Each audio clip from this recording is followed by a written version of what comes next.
de retour pour cette troisième partie, donc toujours avec Olivier Rounet, toujours sur Flaubert et la franc-maçonnerie et ce contexte historique particulier du 19e siècle. D'ailleurs, petite précision, parce que tout à l'heure, on a parlé justement de l'Algérie dans sa colonisation. Il faut préciser, parce que ça c'est quelque chose, en ce moment il y a beaucoup de mythes, parce qu'on me dit souvent ah, mais il n'y a pas de franc-maçonnerie en islam et tout dans les pays musulmans. Oui. C'est absolument faux. C'est faux. Il y a de la franc-maçonnerie et le Grand Orient arabe existe. Le Grand Orient arabe existe. Tout à fait, tout à fait. D'ailleurs, il y a une photo qui présente, qui est une preuve, donc qui date d'avant-guerre, et qui nous montre la preuve. La véracité de ce Grand Orient arabe. C'est une grande loge, c'est la grande loge d'Égypte. Il va nous la montrer, je crois. Il est valé SF, santé, une seconde, il va nous montrer. Ah si, genre là, il est grand, on le voit pas, il est derrière l'écran. Elle va passer, mais oui, et aujourd'hui, c'est ce que je disais tout à l'heure, en Égypte, ce sont les frères musulmans qui sont fondamentalement associés à ce Grand Orient arabe. Et alors là, on la voit, c'est une photo avant-guerre, alors on voit effectivement qu'on n'a pas affaire à des catholiques ni à des protestants, mais à des musulmans. On voit aussi le roi Farouk. Donc c'est le roi d'Égypte. Le roi d'Égypte. Alors il y a une histoire intéressante avec le roi Farouk Ier, c'est que c'est un descendant de Soliman Pacha. Soliman Pacha qui était l'homme le plus puissant du pays. C'est Flaubert qui le dit aussi. D'ailleurs, si vous voulez voir la biographie de Soliman Pacha, il suffit d'aller sur ma chaîne YouTube Gustave Flaubert, et vous verrez la biographie de Soliman Pacha. Et donc Soliman Pacha va se marier avec une famille princière, donc vous aurez le nom de sa femme sur sa biographie qui est présentée sur ma chaîne YouTube. Et dans sa descendance, on va voir le roi Farouk Ier. Ça veut dire que le roi Farouk Ier était à moitié français, égyptien et français. Voilà. Et là, on a... là, on voit bien, là, donc... des frères musulmans en Égypte, donc ce sont des Égyptiens, et qui sont francs-maçons. Alors, il y a un lien très proche avec un rite maçonnique en France qui s'appelle le rite de Memphis-Misraïm, qui a été en quelque sorte initié par Cagliostro, donc ce célèbre Joseph Balsamo, et qui rite unifié par Garibaldi, qui va unifier à la fois Misraïm et Memphis, et qui va créer ce rite de Memphis-Misraïm. Et derrière ça, on a aussi les Coptes, qui... donc les chrétiens d'Orient, il n'y a pas que des musulmans, et qui, en quelque sorte, sont associés aux frères d'Héliopolis. Alors les frères d'Héliopolis, c'est quoi ? C'est Cancelier, c'est Fulcanelli, c'est aussi le mystère des cathédrales, enfin l'univers de l'alchimie. De l'alchimie, tout à fait. Voilà. D'accord. Bon au moins, les choses sont claires. Ceux qui ne pensent qu'il n'y avait pas de franc-maçonnerie. Là, il y a une photo. La photo est là et rend cette idée incontestable. Effectivement, il existe. Et que c'est une franc-maçonnerie, même dans les pays arabes. Voilà. Oui, même en Turquie, partout. Voilà. C'est d'ailleurs un Turc bien connu pour être franc-maçon lui-même. Oui. Alors, prendre des questions... des métanotes, on me dit par exemple qui touche les droits d'auteur de Flaubert aujourd'hui quand l'éducation nationale exige que les étudiants achètent ces bouquins. Alors, il n'y a plus de droit d'auteur sur Gustave Flaubert, donc au bout du compte, quand on achète, là c'est dans le domaine public, et donc quand on achète un livre, on paye c'est l'éditeur qui... C'est l'éditeur. C'est l'éditeur. Voilà, tout simplement. Donc... choisissez bien votre éditeur. Après, on me demande, la franc-maçonnerie a toujours été l'église de Satan ou est-ce encore une bonne chose à la base qui a été pervertie ? Est-ce que c'est vraiment une influence satanique au départ ou alors ça a été récupéré ? On va prendre un exemple simple. Vous avez une paire de ciseaux. Une paire de ciseaux, c'est un outil. Alors, vous pouvez, avec cette paire de ciseaux, couper un papier ou tuer quelqu'un. Voilà. Donc, effectivement... Quand on regarde les rituels initiatiques de l'église de Satan, les procédés initiatiques sont similaires à la franc-maçonnerie du Grand Orient de France et d'autres. Hein. Donc, en fait, on s'aperçoit que c'est un outil qui permet l'élargissement du champ de conscience. Et après, c'est utilisé à bon ou à mauvais escient. D'accord. Alors, on me demande si les francs-maçons étaient les héritiers des Templiers. Est-ce qu'on peut faire une correspondance entre justement... Alors, on a parlé tout à l'heure justement des ordres chevaliers. Voilà. La franc-maçonnerie est fondamentalement issue de la chevalerie.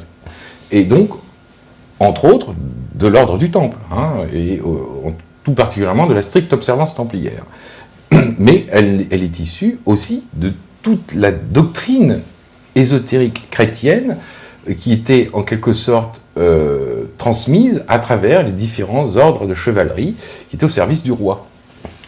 Donc pour monter à Dagobert, etc. D'accord. Les hospitaliers, voilà. etc. Les Templiers. Ils étaient très nombreux. Voilà. Et ils étaient tous déjà aussi au départ liés quand même aussi à des activités financières. Ça, tout à fait. Ça, c'est très important. Ça. Et en parlant de la doctrine intellectuelle, hein, cette doctrine est associée au blason. Le blason est fondamentalement un point de singularité de l'enseignement maçonnique. Hein. Donc le blason est associé au nom des grandes familles. Voilà. Alors évidemment la banque, via l'ordre du Temple, est aussi un élément du système. Hein.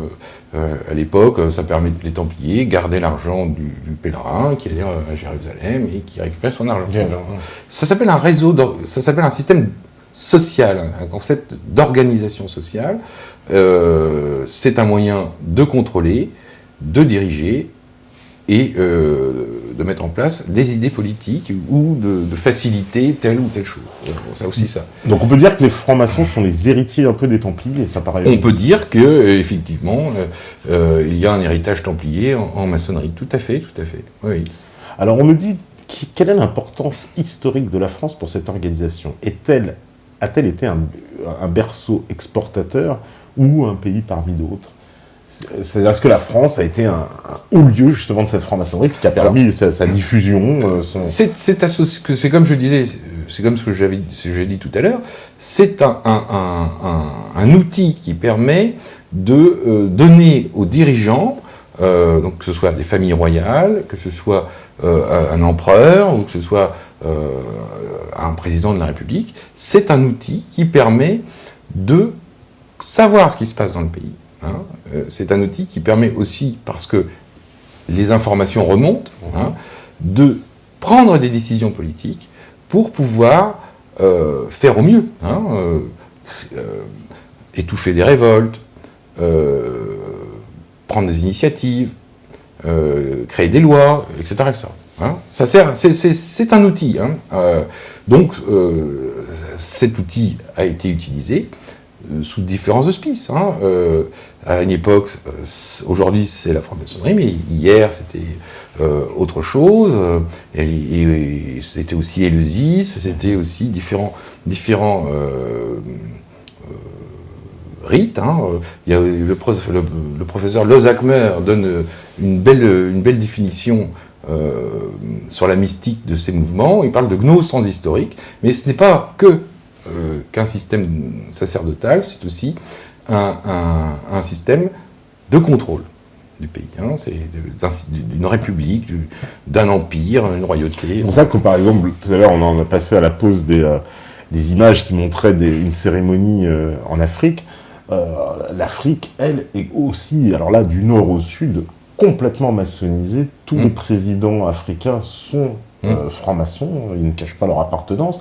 Et d'ailleurs, ils sont souvent les chefs de loge dans leur propre pays. Hein, oui, mais en même temps, ça s'explique. Hein, je retrouve ce que je viens de dire à l'instant. Hein, en étant au patron de la maçonnerie dans son pays, en ayant un réseau, une toile d'araignée étendue sur tout le pays, on sait ce qui se passe. Donc, quand on sait ce qui se passe, on peut savoir qui est dangereux, qui est subversif, qui va pouvoir aider le pays, qui fait quoi ? Qui fait quoi ? Et à partir de là, eh bien, on gère, on agit selon des informations politiques, des informations, c'est le renseignement, hein, c'est un service de renseignement. Hein, et à partir de là, il y a des actions qui sont menées. Alors, si le gouvernement est corrompu, bien évidemment, tout le réseau est corrompu. Voilà. Oui, en plus, comme le chef du réseau, le chef du gouvernement, c'est un peu pratique. Alors, on me dit, prête-t-on trop d'importance à la franc-maçonnerie ? Est-ce qu'ils ont l'influence qu'on leur prête, ou justement, peut-être qu'on leur prête pas assez d'importance alors que je répète ce que je viens de dire, c'est pas une affaire d'importance, c'est un outil. Hein, donc, la franc-maçonnerie, en tant que telle, a un rôle qui est proportionnel à celui qui dirige. Alors, celui qui dirige va l'utiliser soit dans un sens, soit dans l'autre. Hein. D'ailleurs, il y a un paradoxe avec le mariage pour tous. Hein. Le président de la République sait très bien, via, entre autres, ce réseau maçonnique, que c'est une aberration de faire passer cette loi, puisque ça va à l'encontre du plus grand nombre. Bien, malgré tout, il va faire passer la loi. Donc, ça peut servir, hein, mais en même temps, peut-être que derrière, il y a des volontés politiques qui vont contrarier le peuple, parce que ce qui compte, ce n'est pas, au bout du compte, l'intérêt du peuple, mais l'intérêt d'une politique, du dirigeant. Hein. Donc,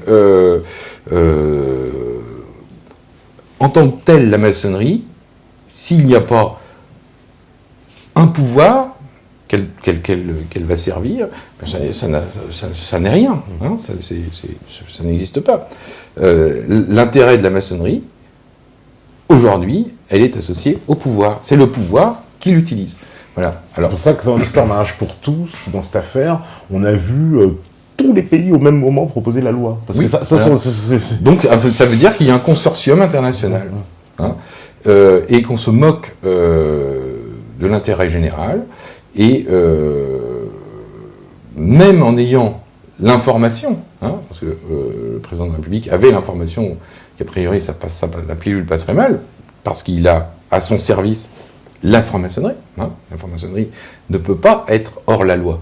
C'est pas possible. Hein, elle est dans le sens de la loi.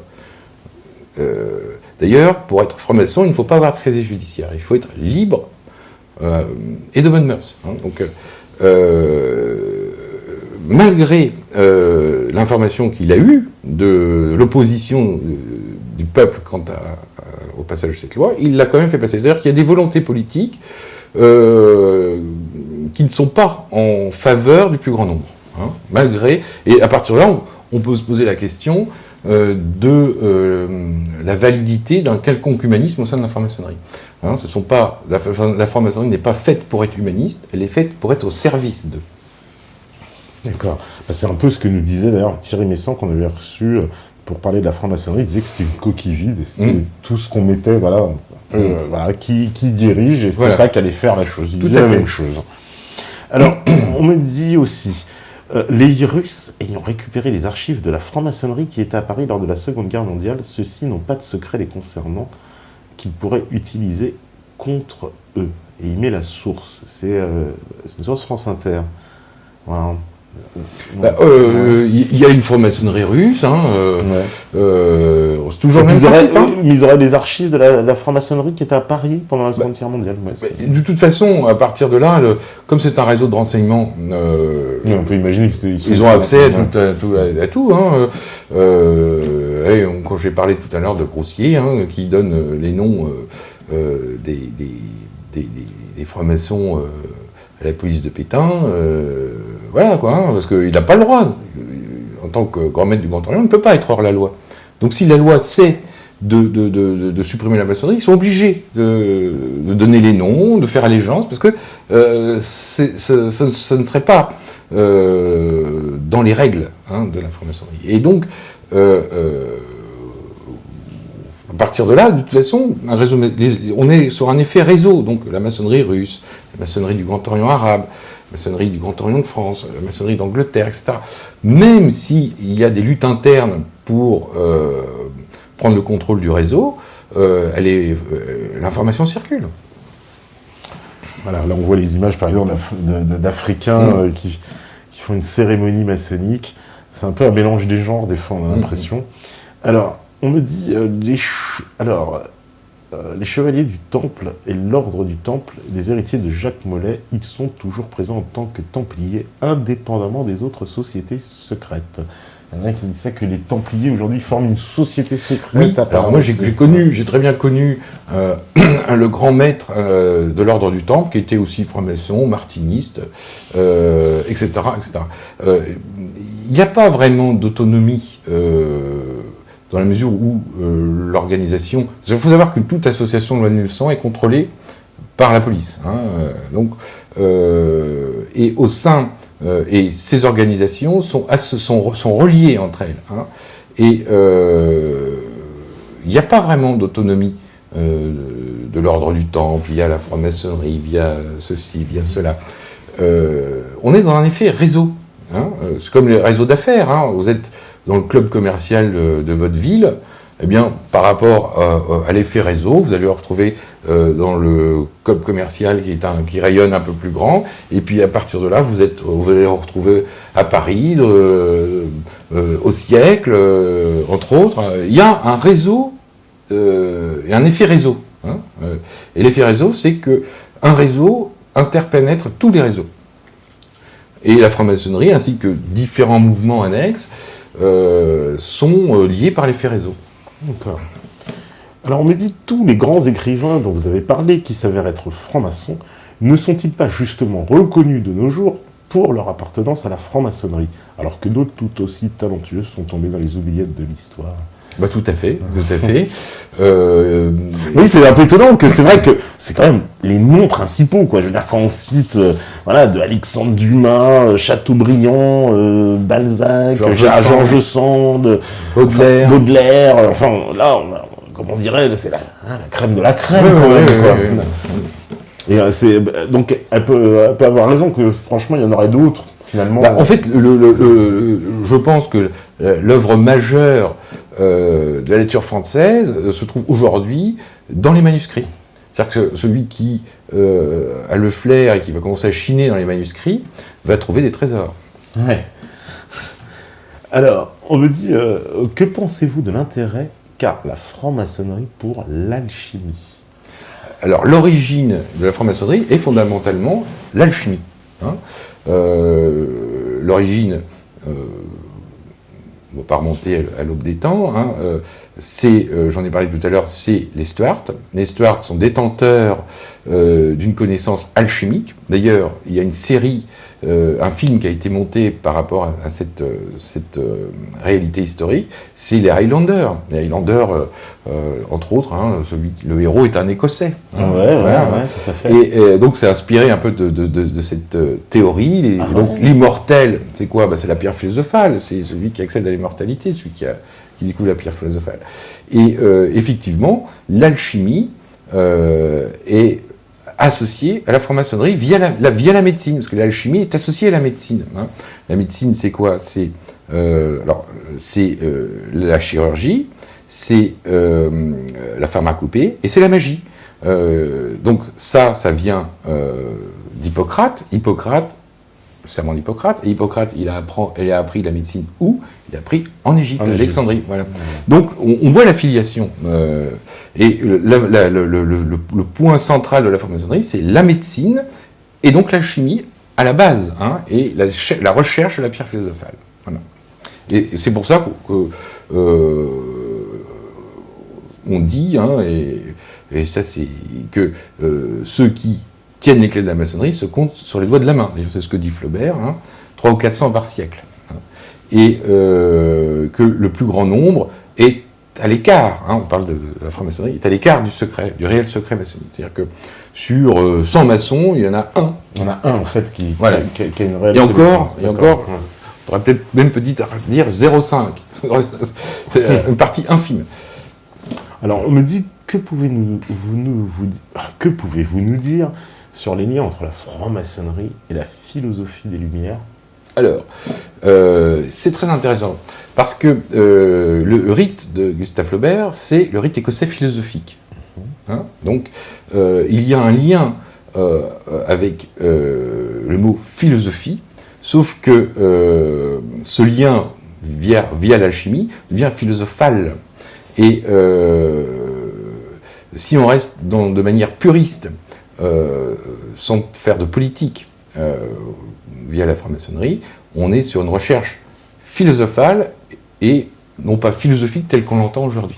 Alors, sur les philosophes des Lumières, qui faisaient partie pour la plupart de l'élite du pays, il y avait certainement une arrière-pensée politique. Et oui, ça a dû inspirer la franc-maçonnerie. Mais en même temps, à l'époque de Louis XV, le contrôle de la maçonnerie ne voyait pas forcément d'un bon œil les philosophes tels que on les entend aujourd'hui. Hein. Et il y a un épisode absolument extraordinaire là-dessus, c'est qu'on le voit dans le film Ridicule. Ouais. Et dans Ridicule, à un moment donné, on a ce curé là qui est un peu intrigant, hein, un intrigant, qui à un moment donné fait un discours devant le roi, et le roi, il commet une erreur, le roi se lève, et lui dit « Ah, encore un philosophe !» Et le gars est banni de la cour, parce qu'il a commis une erreur. Et il faut savoir que le roi était franc-maçon. Donc, il y avait des philosophes, tels qu'on l'entend, hein, la philosophie des Lumières, mais le rite monarchiste était le rite écossais philosophique, mais il faut l'entendre de manière philosophale, et non pas philosophique comme on l'entend, comme on entend la philosophie d'aujourd'hui. Ouais. Alors, autre question, alors, bon, celle-là je ne l'ai pas comprise. On me dit les couleurs maçonniques bleu, blanc, rouge sont-elles inspirées des couleurs alchimiques noir, blanc, rouge? Ouais. Alors, il y a un lien, effectivement. Bon, là, on est dans l'hexagramme. Hein, vous avez l'hexagramme, c'est l'étoile de David. Hein, l'hexagramme qui correspond au dodécaèdre. Donc, vous avez l'hexagramme en 2 dimensions, c'est l'étoile de David. C'est une projection que l'on doit matérialiser en 3 dimensions. Effectivement, autour de cet hexagramme, on a toutes les gammes des couleurs. Donc l'alchimie étant de permettre la création de quelque chose, d'une harmonie philosophale, hein, associée aux couleurs, aux sons, au moment. Enfin, c'est toute une science. Hein. Alors oui, il y a un lien entre toutes les couleurs. Hein, on est dans les couleurs de l'arc-en-ciel.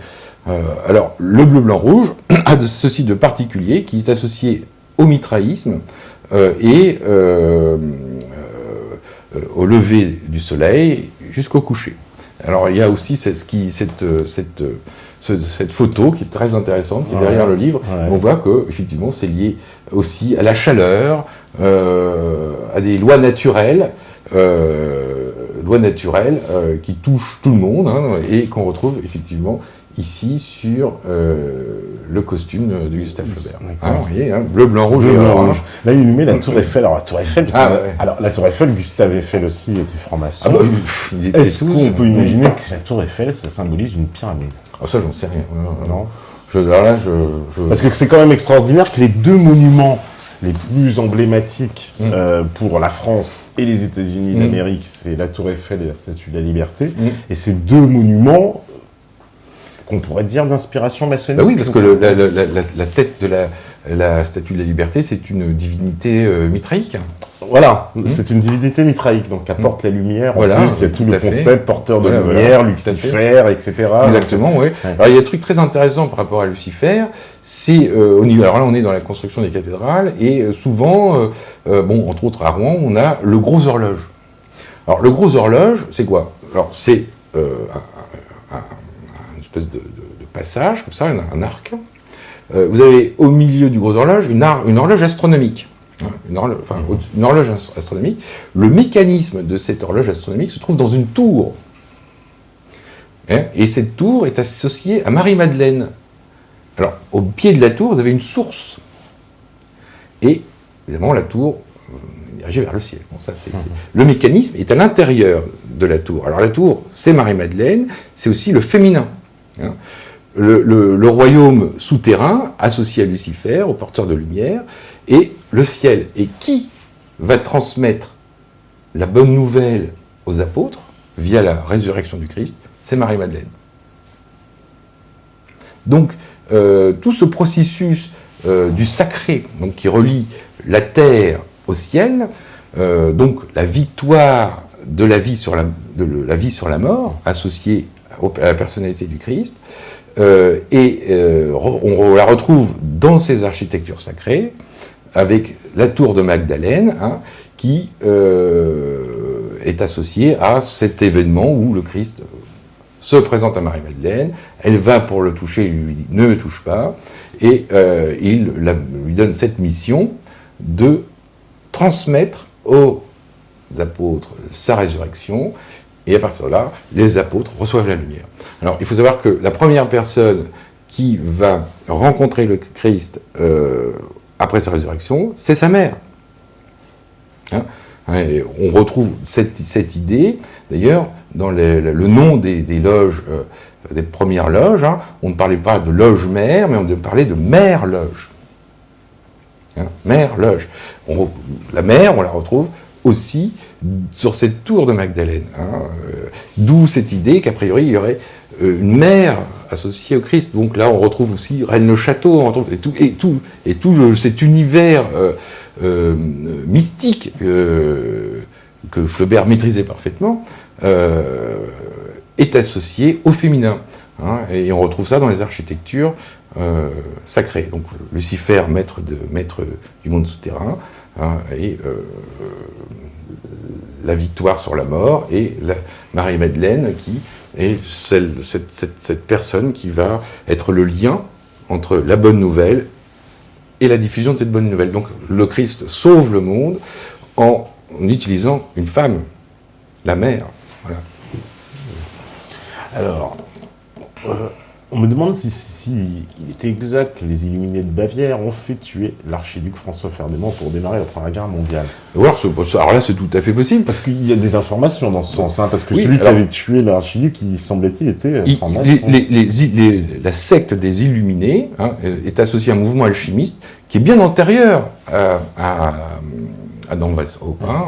Elle est associée à l'origine de la franc-maçonnerie. Hein.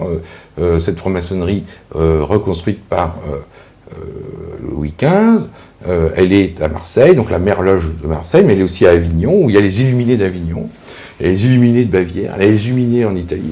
Et tout ça est associé à la franc-maçonnerie. Donc on ne peut pas vraiment dire qu'il y a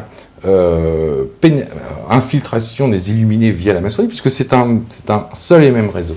D'accord. Parce que le tueur de l'archiduc faisait partie d'une société qui s'appelait la Main Noire. Oui, bah alors après on est sur les Carbonari, on est sur toutes ces sectes révolutionnaires qui, pour déclencher la guerre, s'organiser correctement. D'ailleurs, George Sand en parle, hein, en parlant de la secte des Illuminés, d'ailleurs. Hein, elle dit, hein, ceux qui font la guerre, la paix, qui châtient les méchants, qui récompensent les gentils, etc. Bon, c'est dans Consuelo, ce roman de George Sand. Hein. Il suffit de lire ce roman, pas la peine de chercher des sites complotistes. Un livre de George Sand, Consuelo, et tout ça, vous l'avez. Vous avez aussi... Ça sert à rien de citer des sites complotistes. Il suffit de prendre la littérature française. Alexandre Dumas, Balsamo, George Sand, Consuelo. Déjà, vous avez 2 ouvrages où tout est écrit. Alors, justement, on me demande quels sont les liens entre la franc-maçonnerie et la banque. Ils sont intimes. Ils sont très étroitement liés. Ouais, surtout avec l'industrie, surtout avec ce qui s'est passé dans l'histoire de France. Quand les Rothschild payent la dette de la France après la guerre de 70, ils prennent le contrôle.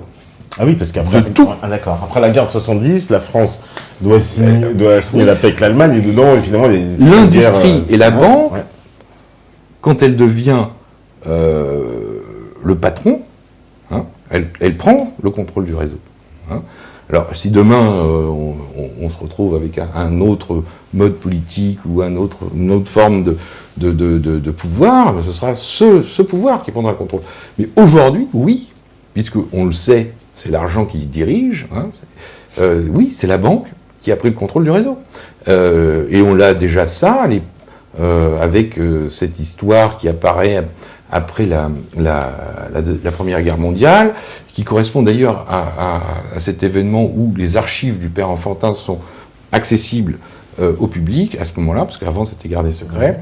On a ce mode oligarchique ce mode politique oligarchique qui s'appelle la synarchie d'empire, et la synarchie d'empire, c'est ça, c'est la banque. Et là, on peut aller beaucoup plus loin. Ce n'est pas le contrôle de la franc-maçonnerie, c'est le contrôle de tous les réseaux. De tous les réseaux. Le système synarchique contrôle tous les réseaux. Parce que grâce à l'argent, grâce à la banque, elle peut financer, organiser, diviser, rassembler. D'accord. On me dit pourquoi les francs-maçons attachent-ils tellement d'importance aux civilisations anciennes, particulièrement l'Égypte, hein, en fait. Ils sont très, évidemment, on voit qu'il y a une fascination même pour l'Égypte ancienne. Ouais. Alors, Mithra, c'est perse, hein, Mithra, voilà, là c'est perse, mais on peut aller beaucoup plus loin. D'ailleurs, c'est une théorie qui a été mise en place par Cheikh Diallo, je crois que c'est ça. Oui, Cheikh Diallo. Les pharaons noirs. Ah, Cheikh Anta Diop. Cheikh Anta Diop, voilà. J'avais un petit Cheikh Anta Diop, mais en avant une théorie qui était soutenue entre autres par les chercheurs qui ont accompagné Napoléon Bonaparte en Égypte. Hein. C'est que au-delà de la civilisation égyptienne classique, il y avait une civilisation antérieure située en Éthiopie et associée aux pharaons noirs. Donc on est sur et d'ailleurs il y a un monsieur qui s'appelle Dabadi, hein, qui a fait des recherches, il suffit de regarder sur Google, hein, Dabadi, il passera 12 ans de sa vie en Éthiopie justement pour aller rechercher les origines de la civilisation. D'accord. C'est pas l'ancêtre à Jean-Loup. Non. Je rigole. Il y a un château qui s'appelle le château d'Abadia qui est sa demeure, d'ailleurs qui a été construite sur les plans de Viollet-le-Duc. Ah, encore un franc-maçon, celui qui a refait Notre-Dame, etc. Tout à fait. Hein, quelqu'un de très influent. Alors on me dit, Monsieur Rounet, la maçonnerie a tissé aujourd'hui un réseau plus qu'influent. Premièrement, est-ce une spécificité ou exclusivité française, incluant la France-Afrique? En gros, trouve-t-on des maçons dans le monde entier? Est-ce que parce qu'aujourd'hui, la toile, elle est... comme je disais, c'est un outil. Donc, elle est utilisée par pratiquement tous les gouvernements. Hein, on retrouve dans tous les pays du monde. Voilà, dans tous les pays du monde, tout à fait. Et donc, oui, partout. Et si c'est pas un réseau maçonnique, ce sera un réseau qui portera un autre nom. Mais le réseau est important pour le pouvoir. Un réseau secret est essentiel, parce que ça permet de savoir ce qui se passe. Ça permet d'être au courant et d'agir. Donc, oui, la maçonnerie, qui est un réseau qui fonctionne, est au service des États. Voilà. Donc on ne peut pas vraiment parler de complot maçonnique, puisque ils sont au service des États. Le complot ne peut se passer qu'à l'intérieur du réseau, à travers des batailles de pouvoir, et éventuellement, c'est là où il peut y avoir un complot, à l'intérieur de la franc-maçonnerie. Mais en tant que telle, la maçonnerie ne peut pas faire de complot, puisqu'elle est au service du dirigeant, du roi, de l'empereur, etc. D'ailleurs, la déclaration de Hollande, c'était oui, on ne peut pas diriger la France. Sans la franc-maçonnerie. Sans la franc-maçonnerie, on peut pas diriger la France. Et au bout du compte, c'est vrai, oui. Il valide tout ce que je viens de dire. On ne peut pas diriger la France sans la franc-maçonnerie, tout à fait. On me demande, c'est quoi leur but ultime quel est le but ultime de la franc-maçonnerie? On a bien compris qu'il y avait transformer, modeler la société, effectivement. Alors, je ne sais pas à quelles règles ils obéissent, hein, je ne suis pas dans le secret, mais on voit bien qu'il y a une volonté, effectivement, d'aller vers quelque chose, en tout cas. Non dans ce que je viens de dire, j'ai dit qu'au bout du compte, c'est un outil. Donc, par exemple, moi, une fois, j'ai assisté à une réunion, et dans cette réunion, il y avait une question, doit-on initier les femmes? Bon. Eh bien, on s'aperçoit que les questions qui sont posées aux loges sont des questions quasiment bidons, que de toute façon, les décisions sont déjà prises en lieu, et que, au bout du compte, on ne peut pas vraiment dire que les francs-maçons sont à l'origine de ceci ou de cela, puisque déjà, ceux qui sont vraiment maçons, on les compte sur les doigts de la main. La plupart n'ont pas de culture générale suffisante pour pouvoir valider ou non une loi. Hein. Donc leur avis compte pour du beurre, hein, ou alors on va les écouter, merci, très bien, comme les sondages sur Internet, cochez là. Hein, hein. Et tout est déjà décidé en amont. Hein. Et la question, elle est là pour valider ou pour renforcer une décision qui est déjà prise. Donc on ne peut pas vraiment dire qu'il y a une volonté sinon ce serait inquiétant. On aurait donc des gens qui n'ont pas de culture générale, qui ont un avis à donner en dehors du suffrage universel, hein, et qui influenceraient des lois sans légitimité. Non, c'est tout ça. Si c'est ça, c'est inquiétant, parce qu'au bout du compte, ça autorise l'idée qu'a priori, on est dans un système d'anarchie. Mais non, le système n'est pas fondé sur l'anarchie. Et le maçon de base, il peut donner son avis, mais fondamentalement, ça compte pour du beurre. Parce qu'on voit les lois sont déjà prises. Voilà, parce qu'on voit que les loges sont très actives en matière de proposition de loi, certaines lois... C'est pas les loges, c'est quelques dirigeants. Quelques dirigeants, d'accord. Quelques dirigeants qui vont prendre des décisions et qui vont les faire valider. Hein, et celui qui commence dans une loge à faire du foin, il est dégagé. Hein, donc,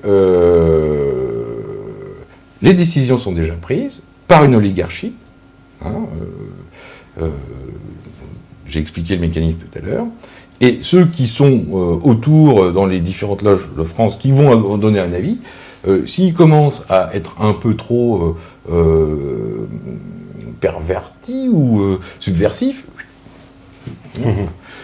d'ailleurs, c'est simple, hein, vous dites, je fais partie du Front National, eh bien vous ne rentrerez pas au Grand Orient de France.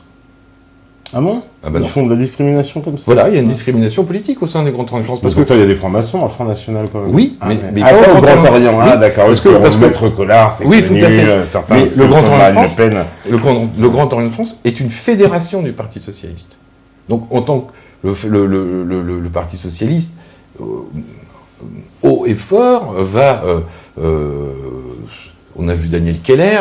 Hein, d'ailleurs, un maçon qui fait de la politique n'est pas un vrai maçon. Hein, à la base. Il manifeste dans la... il se lève, il faut voter pour un tel, il faut qu'un tel se retire. Il donne donc des consignes politiques. Ce qui démontre fondamentalement que le Grand Orient de France est une fédération du parti politique, Parti Socialiste. À propos de Daniel Keller, c'est marrant, c'est qu'il y a quelques mois de ça, je l'ai vu sur une chaîne de télé où il parlait de l'extrême mauvaise image en fait de la franc-maçonnerie auprès des Français, et qu'il comptait lancer un énorme programme pour réhabiliter entre guillemets les francs-maçons dans le cœur des Français. Alors j'ai vu, il y avait des cycles de conférences, des machins, il a prévu tout un tas de choses. Il paraît très actif sur ce côté-là, Daniel Keller. Daniel Keller n'est plus grand maître du Grand Orient de France. Il n'est plus d'aujourd'hui, ouais. Mais oui, effectivement... peut-être son projet va tomber à l'eau, du coup, mais bon... non, je pense pas, parce que s'ils sont en perte de vitesse sur le recrutement, ça devient problématique. Hein. Alors, moi, je sais que j'ai rencontré Daniel Keller, et alors il s'est passé un truc étonnant. Donc il arrive à Rouen pour parler d'antimaçonnisme, etc. Ah bah, son sujet de prédilection. Voilà. et donc moi j'étais là, il y avait 400 personnes qui étaient là, tout le parti politique était là. Et à la fin, qui veut poser une question? Donc moi évidemment je lève la main, j'étais le seul à lever la main d'ailleurs, tout le monde était timide. Et là je dis voilà, je m'appelle Olivier René, je suis magicien, je ne fais pas de politique, mon métier c'est de faire rire les enfants. J'ai été souvent ennuyé dans mon travail de précipitateur quant à la négociation d'affaires, mais bon, ça m'a plutôt amusé et pas fondamentalement dérangé. Je me suis bien sorti malgré tout. Mais là, je viens de sortir un livre qui s'appelle Gustave Flaubert et le Grand Orient de France, et je ne comprends pas. Pourtant, j'apporte une innovation, une découverte.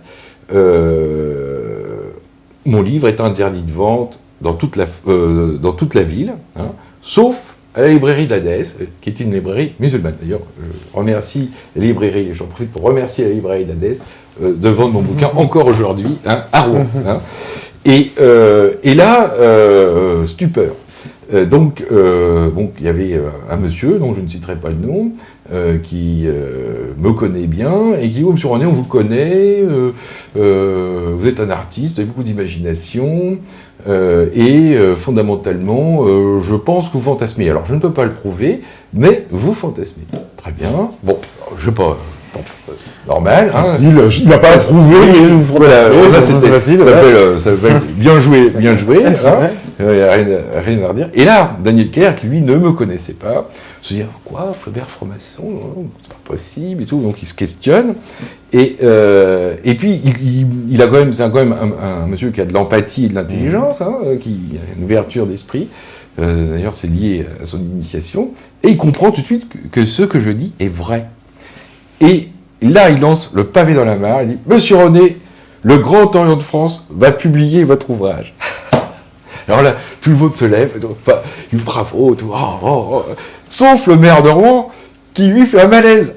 Non. Il fait malaise. Et là, il commence et c'était à lui de faire son discours, et là, impossible de développer un mot. Il était complètement désarmé par rapport à l'engagement, parce que Daniel Keller venait de s'engager devant 400 personnes. Donc, tout le monde me rassure et tout. Et à la fin, donc, Daniel Keller m'avait demandé d'aller venir chercher sa carte de visite. Donc, je viens chercher la carte de visite. Et qu'est-ce qui arrive? Les poings levés, le maire de Rouen, furieux, en public, donc je n'invente rien. Oui, c'est un complotiste, c'est faux, machin truc. Et calmez-vous, monsieur le Berg, voyez, regardez. Alors, est-ce que j'ai inventé? Sauf que là, lui, il s'entendait pas. Il s'entendait pas. Il voulait me donner sa garde, mais il voulait me dire plus. Je lui ai arraché des mains. En même temps, bon, voilà, donc tout ça est un épisode très drôle lié à la campagne d'antimaçonnisme de Daniel Keller en France, puisque ça s'est terminé à Rouen. Ouais, d'accord. Non, mais c'est un petit épisode rigolo. D'ailleurs, alors ça a été filmé par une chaîne à Rouen, qui a bien évidemment censuré les images et planqué, peut-être même détruites, puisque c'est une chaîne qui est associée au Grand Orient de France. Malheureusement. Encore une fois. Alors, on me dit, Monsieur René, aurait-il des infos sur les liens entre la franc-maçonnerie et les clubs de type Rotary Club, Lions Club, Kiwani Club C'est vrai que ces clubs-là sont souvent accusés d'être liés. On ne peut pas accuser qui que ce soit. On est dans l'effet réseau. C'est-à-dire que vous êtes dans un cercle d'affaires, donc vous avez les cercles d'affaires qui sont autour, et aussi la franc-maçonnerie qui fait partie de tout ça. Donc oui, dans l'effet réseau, c'est un phénomène connu, l'effet réseau. Oui, si vous avez accès à un réseau, vous avez accès à tous les réseaux. Donc il y a une espèce d'endogamie naturelle entre le Lions Club, le Rotary, la franc-maçonnerie, tout ça. Donc c'est pas déclaré, c'est pas forcément évident, mais dans le phénomène qui s'appelle l'effet réseau, vous êtes dans un réseau, vous êtes dans tous les réseaux. D'accord. Et surtout si vous avez les moyens de payer votre cotisation. D'accord. Parce qu'il y a même ça dans les écoles. Je veux dire, les Lions Club, ils recrutent dans les écoles et tout à fait logique. Alors, on me dit aussi, bonsoir. Savez-vous si René Guénon avait des liens avec le roi Farouk? Alors, René Guénon a des liens avec l'élite initiatique égyptienne, puisqu'il va finir sa vie là-bas. Et donc, il a des liens, effectivement, avec la maçonnerie du Grand Orient arabe, et surtout la maçonnerie égyptienne, bien sûr. Ah, bon, tous les guénonistes, voilà. Oui, mais en même temps, il a quitté une maçonnerie française pour aller se convertir à l'islam en Égypte. Mais en même temps, il était proche de ce milieu mystique, à la recherche de la pierre philosophale, de cette maçonnerie égyptienne, oui. D'accord. On me demande aussi, Gustave Flaubert a constamment dépeint des idiots. Il décrivait les gens bardés de certitude et fermés à la nuance. De nos jours, Flaubert aurait-il soutenu la dissidence ou le conformisme comme Finkielkraut et consorts? C'est une bonne question, parce que c'est pas évident de répondre. Je ne sais pas. Alors là, franchement, oui, effectivement. Il serait mal dans notre époque quand même. Si on retranscrit déjà ce qui est intéressant, dans la nôtre. Ce qui est intéressant, c'est l'étude d'Henri Guillemin, cet ouvrage absolument magnifique qui est Flaubert devant Dieu. C'est le titre de son ouvrage, où il parle de cet épisode où dont j'ai parlé tout à l'heure, où il est avec Zola, Maupassant, et où il s'attaque à l'oligarchie. Il s'attaque aux tyrans du XIXe siècle. Ouais. Et on a vu après ce qui s'est passé. Zola, en protégeant Dreyfus, se fait virer du pays. Maupassant devient fou et Flaubert meurt d'une hémorragie cérébrale. Est-ce que tout cela n'est qu'une... Voilà, là on peut se poser d'autres questions par rapport à tout ça, quoi. En tout cas, elle a été ruinée. Elle a été ruinée. On me demande s'il y a des dirigeants aujourd'hui qui combattent. Quels sont les dirigeants qui combattent le plus farouchement les plans de la franc-maçonnerie, mais est-ce qu'il y a des dirigeants qui ont une posture anti-maçonnique aujourd'hui? Il y en a encore? Il peut y avoir des réseaux, des tentatives de réseaux parallèles, mais tôt ou tard, il y aura forcément des liens. On ne peut pas combattre un réseau par un autre réseau. À un moment donné, il y a toujours la diplomatie qui va se mettre en place et des négociations. Alors, la guerre, ça marche, mais avant la guerre et après la guerre, il y a toujours la diplomatie. Donc, on peut imaginer qu'il peut y avoir des réseaux forts. Donc là, en même temps, je vais citer Civitas, qui, effectivement, met en place un réseau contre la doctrine des sociétés secrètes, qui a un plan fort, mais il faut savoir que au sein du réseau catholique, il y a des francs-maçons associés. Là, on est plus du côté de Collard,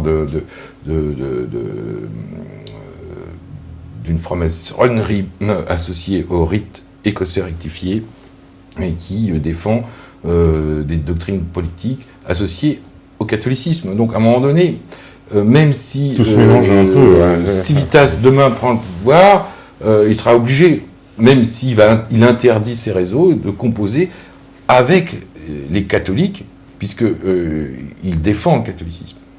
Il y a une part, on n'a pas trop abordé, on arrive à la fin en plus, mais il y a une part, la part occulte qui est dans la franc-maçonnerie. Comment on peut la définir? Parce que quand on nous dit, par exemple, je prends un exemple, dans une ville, souvent, la franc-maçonnerie a influencé l'architecture, puisqu'on sait... C'est pas la franc-maçonnerie qui a... Alors, c'est quoi? C'est les francs... Ah oui, alors c'est-à-dire que les architectes des francs-maçons, comment on définit ça? Elle influence l'architecture avec Haussmann, qui... Par exemple. Haussmann se sert de doctrines qui ne sont pas des doctrines maçonniques. On est sur les compagnons... et donc à partir de là, on est sur la construction des cathédrales, mais les cathédrales et l'architecture sacrée, elle n'est pas maçonnique, elle est chrétienne, elle est catholique. D'accord. Haussmann, par exemple, lui, quand il fait Paris... là, on est fondamentalement dans une architecture maçonnique, d'inspiration sacrée. D'accord, voilà, d'inspiration sacrée. D'ailleurs, on a à un moment donné, hein, quand on est devant l'Arc de Triomphe, on voit le soleil descendre au plein milieu. Ouais. Hein, d'ailleurs, il y a une photo, je ne sais pas si on peut la voir, une photo qui nous montre ce moment, qui nous montre l'influence du sacré, donc de la hiéroastronomie, sur l'architecture astronomique, maçonnique. Maçonnique. Voilà. Parce qu'en plus, alors, pour ce qui est de Paris, parce que c'est Paris, paraît-il, était une ville incroyable de symboles maçonniques, Yes, mais bon, ouais. suffit de les voir, mais on a quand même l'Arc du Carrousel, la pyramide du Louvre, Arc du Carrousel, Arc de Triomphe, Arche de la Défense, en espèce de grande ligne comme ça. Alors, semble-t-il, cette ligne, il y aurait comment on appelle ça, le soleil qui aussi, oui, traverserait... Oui, c'est axe du soleil, hein, tout à fait. Et là, bon, on est sur la base de cette architecture parisienne est associée à Haussmann. Hein, d'ailleurs, sur la rue Murillo, rue Murillo à Paris, hein, on a au 9 de la rue Murillo, rue où a habité Flaubert d'ailleurs, un symbole maçonnique sur le fronton de cet immeuble. Le 9, c'est 90 degrés, le 9, c'est associé à l'angle, hein, et on retrouve, oui, effectivement, dans ces magnifiques immeubles haussmanniens, des symboles maçonniques un peu partout. Alors, je prends une dernière question. On me dit, la société Fabienne est-elle affiliée à la franc-maçonnerie ? Je ne connais pas la société Fabienne. D'accord, une des nombreuses sociétés. On me demande qu'est-ce que vous pensez du transhumanisme ? C'est une aberration. C'est une aberration dans la mesure... il y aura toujours des particularités de l'être humain. Il y aura toujours des particularités. Mais dans le fait, si on reste dans le concept naturel de la survie de l'espèce, le fait de mettre ça en avant est en quelque sorte une démarche suicidaire, puisque l'espèce est en danger. Qui est à la base de la survie de l'espèce, c'est la famille. Hein. S'il n'y a plus de famille, si les garçons sont des filles et les filles sont des garçons, si le mariage qui est une doctrine sacerdotale est un mot qu'on met à la poubelle, on se retrouve avec des aberrations que paieront les générations futures. C'est pas nous qui paierons la facture, mais les générations futures paieront lourdement ces imbécilités. Parce qu'il y a une volonté de ça sur le transhumanisme, c'est vrai de nous imposer ça c'est une à travers les films, à travers... Voilà. C'est une imbécilité dangereuse pour la survie de l'espèce. Maintenant, il ne faut pas faire d'homophobie, il faut respecter les différences, hein, mais pour la survie d'une civilisation et de l'espèce, il faut bien considérer qu'il y a deux sexes opposés et qu'à partir de là, il y a la vie qui va naître. Hein. Si on commence à faire l'insémination artificielle, on va rentrer dans un mode de parthénogénèse ou d'absurdité biologique et on va se retrouver avec des monstres. Et ce ne sera pas nous, hein, ce sera les générations futures. Voilà. Et on me parle aussi du Bnei Brit. Alors le Bnei Brit, c'est la franc-maçonnerie juive. Oui. Ils ont une influence plus que les autres, oui ou non ? C'est pareil, réseau. C'est un réseau. Hein. Il y a la franc-maçonnerie juive, il y a la franc-maçonnerie arabe, hein, le Grand Orient arabe, il y a la franc-maçonnerie française, il y a la franc-maçonnerie X, il y a la franc-maçonnerie Y.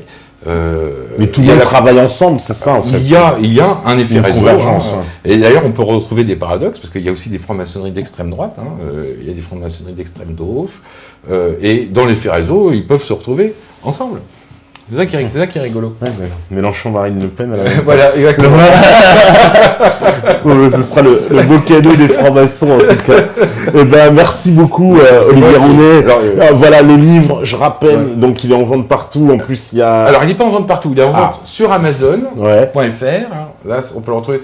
Il est en vente à la librairie française, donc je fais une signature le 8 pour, si les gens veulent me rencontrer à la librairie française. Il est aussi en vente à Rouen, à la librairie d'Hadès. D'accord. Voilà. Et donc, dedans, je précise, il y a un DVD. Oui.